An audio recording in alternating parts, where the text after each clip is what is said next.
Welcome back to Biz Talk with Sherman. I'm your host, Sherman On from Motalic Insurance Services.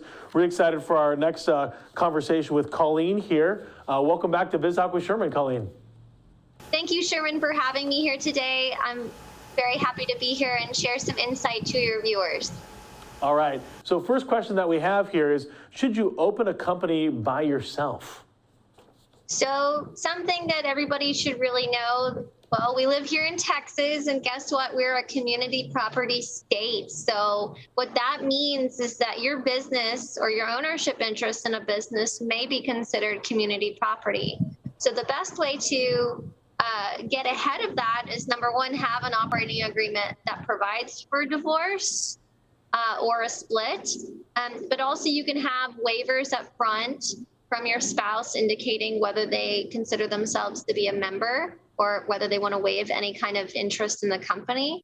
But subsequently, and also in the operating agreement, you're going to have language about appraisal as to how much is the company worth at any kind of particular time or snapshot in time. So for some divorce provisions, the spouse may only get what was initially contributed.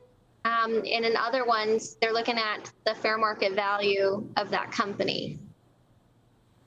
Gotcha. So very interesting to know, though. Unfortunately, the divorce does happen in a partnership. But when it comes to how to address that, how can a company be protected in the midst of that? So yes, it can be included in the operating agreement. And a lot of times, I don't live in a vacuum, neither do you, right? So what we do is we bring in a certified valuation analyst to come in and give a valuation. And that valuation is going to follow the language that's in the operating agreement if you have one. And all of these provisions can help the valuation determine what kind of discounts are they going to apply. Because if the operating agreement does not provide for any specific discounts, well, then you may be paying your spouse or someone else too much or too little. So when it comes to selling or transferring stock, can the company stay protected so that no one aside from the partners can bid on the company's stock, so kind of protect themselves? So when I first read this question or heard this question, let's just redo that. When I first heard this question, it was very restrictive, but I think what you're trying to get at is a right of first refusal.